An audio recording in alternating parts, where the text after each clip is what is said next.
The next speaker is Dr. Sukti Das Gupta, who shall be joining us online. Good morning to all, or rather good afternoon to all distinguished participants. It's my great pleasure to be speaking to all today. I have a bad voice, so please bear with me, and I hope you can hear me well. You can? Okay. So thank you again for the invitation, and indeed it's a great honor to be sharing the agenda with stalwarts in this area. So my greetings to all the organizers, the speakers, and the participants at this important seminar. So I will be speaking on labor market trends and labor protection in the global context, basically emerging issues and policy developments. And I will try to relate this to significant developments in Kerala in this context, though I will confess that my knowledge of recent developments in Kerala is far more limited than most of you in the room. So the next slide, please. So because I'll be focusing on shifts, so let me note first with the situation in the global labor market before the COVID crisis. And as you will note that even before COVID, the global employment situation was definitely not rosy. There were significant concerns about job creation, an issue that many of you have mentioned today, particularly for youth. And as you will see in the graph on the left, there is indeed a long-term trend of less employment per unit of output because of various issues, including technological change. But secondly, the labor share of income, that is the share of income that has been going to workers over time, has been declining, which means that there is a problem with the distribution of income per se, and that global wages have not kept pace with productivity growth, which of course has implications for functional distribution of income. Thirdly, informal employment, again, as I think many of you mentioned, persists, but there are also new signs of increase in informality amongst formal sector workers, while gender gaps remain significant. The next slide, please. So here I wanted to present some data in terms of informal employment and the growth in temporary employment, mainly in the formal sector, where you see in terms of informal employment, the agricultural sector, domestic sector, construction are really the largest. And the shifts in terms of changes towards temporary work has also been pretty significant since the early 90s. Next. And finally, I wanted to also talk about a little bit about the working hours, because approximately 1/3 of the world's workers work very long hours, that is more than 48 hours per week. And the region with the smallest proportion of workers working long hours is, of course, Europe and Central Asia, whereas the highest proportion is in Asia and the Pacific. And I wanted to highlight this because there have been questions of working hours discussed in the Indian media of late. And the ILO is carrying out a detailed study on working hours in India, also looking at specific Indian states.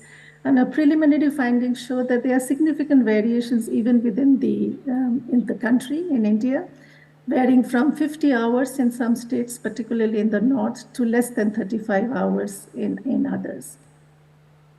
The next slide, please. So this was the economic and social and employment context prior to COVID.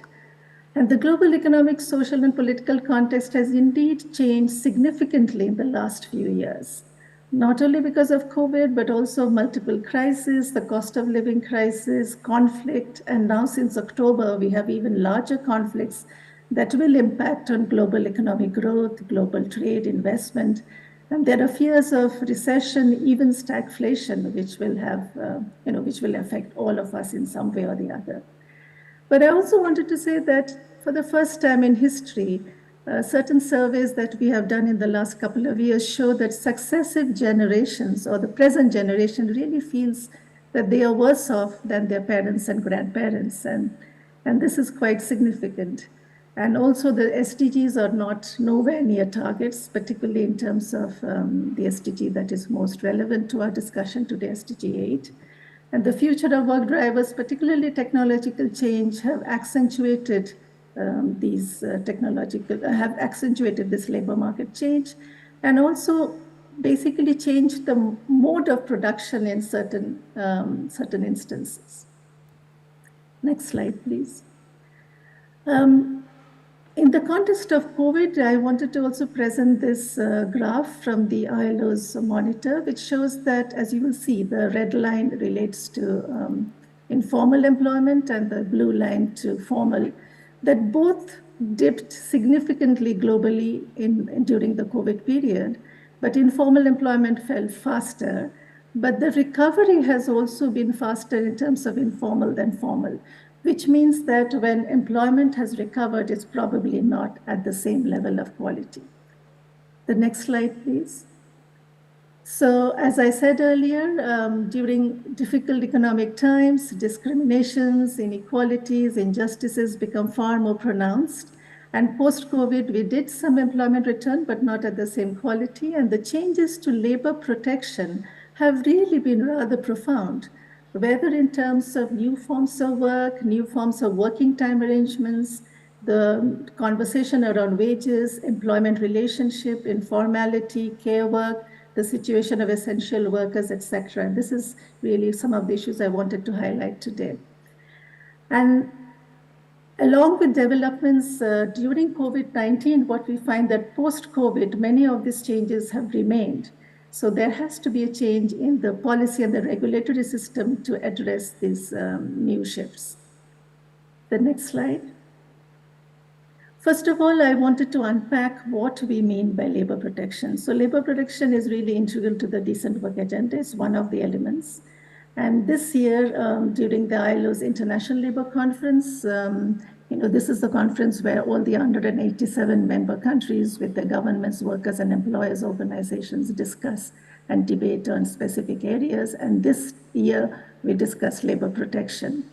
And the labor protection is really at the heart of the ILO's decent work agenda. And the different themes of labor protection are wages, working time, occupational safety and health, including protection against violence and harassment, care and maternity protection, employment protection, which includes the protection of workers' personal data, and of course, non-discrimination and gender equality. And the framework really examines how these key areas relate to the changes that are happening in the world of work because of new work arrangements, such as the platform economy, the growth in telework, work from home, hybrid work, and also the growth in temporary employment on the one side.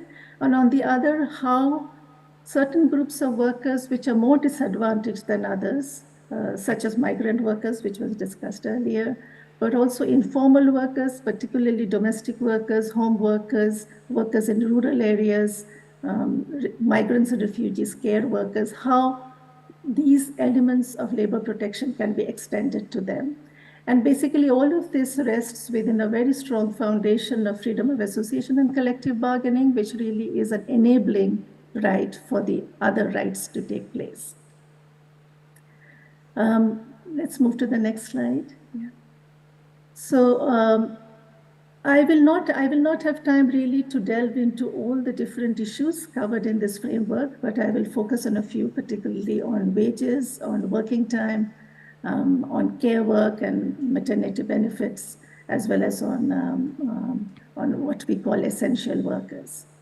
Now, in terms of wages, the provision of adequate minimum wages continues to be a major policy issue, and in this context, Kerala has certainly, been very significant. The developments in Kerala is one of the states that pays the highest wages for casual workers, both in urban and rural India.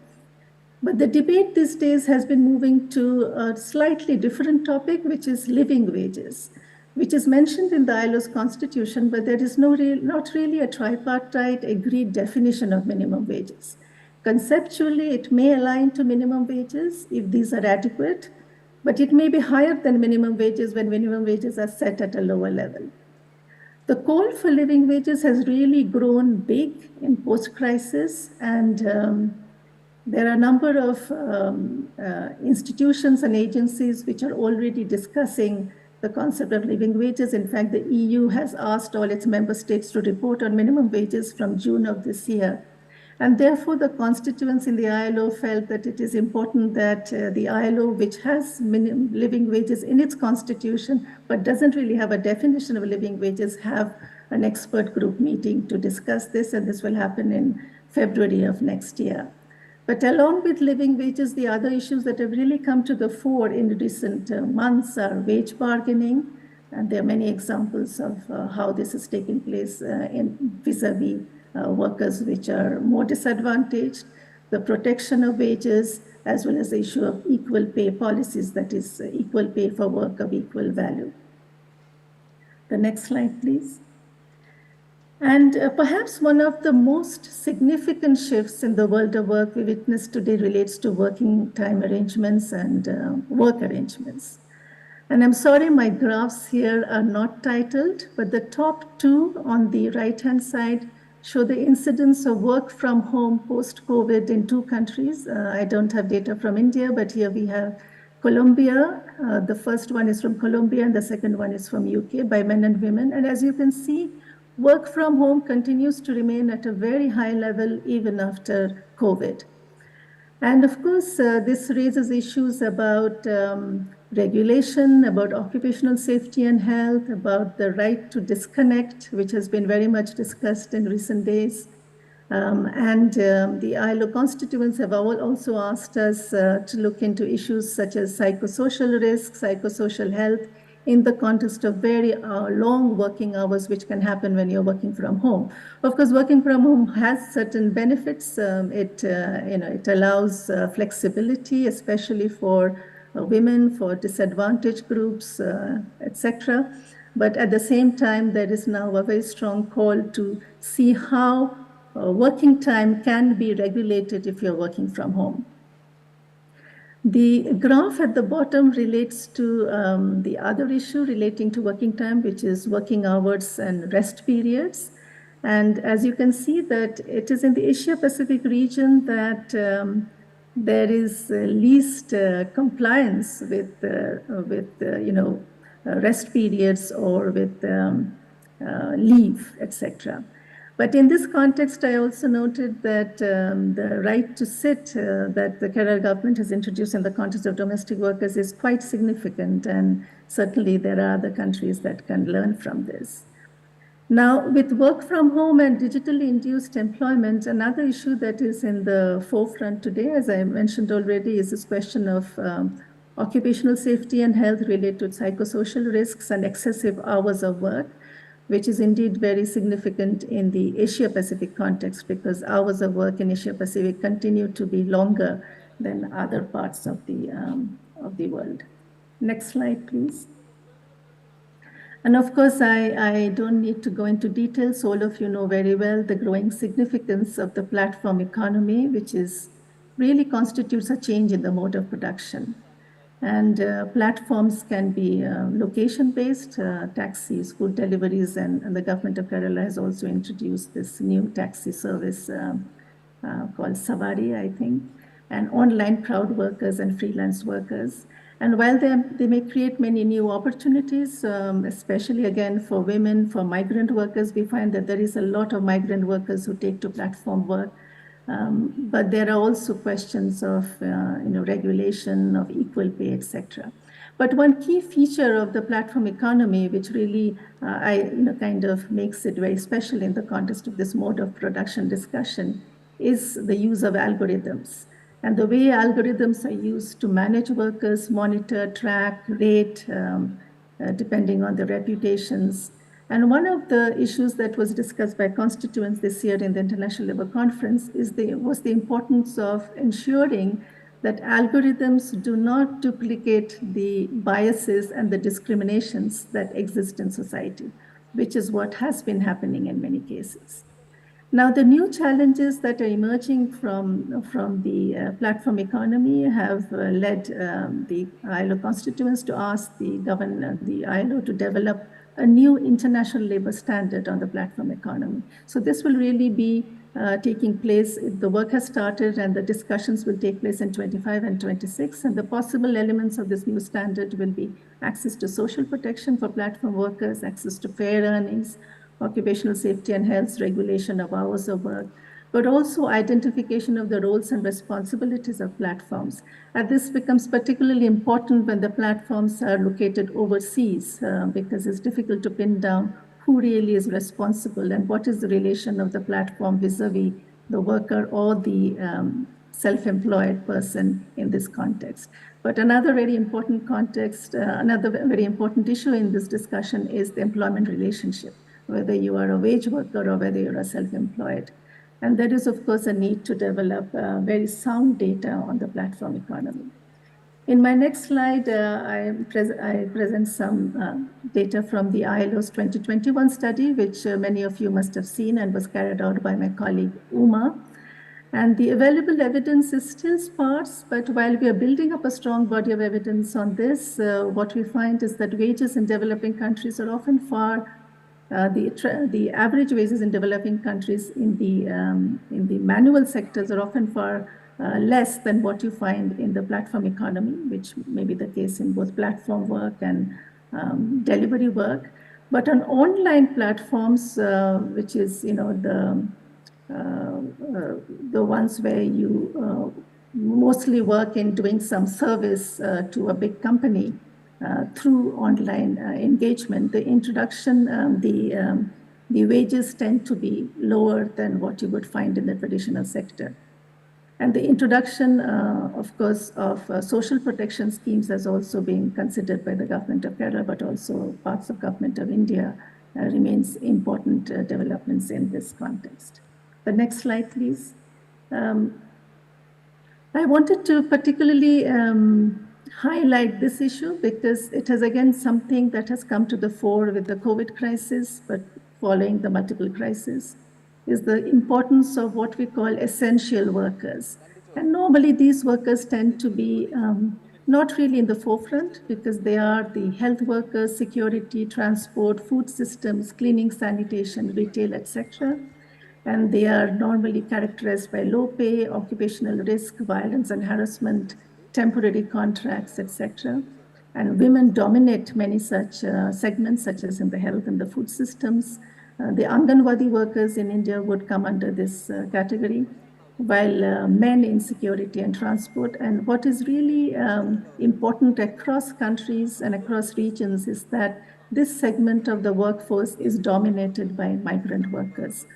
So, you can see that the questions of discrimination and pay gaps become quite important in this regard.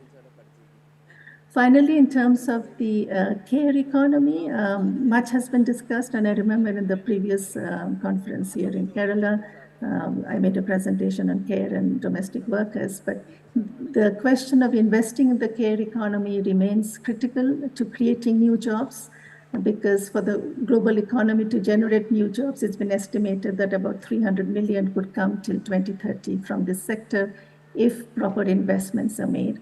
And in this context, the convergence or the coherence between macroeconomic policies, employment policies, and care policies is absolutely important.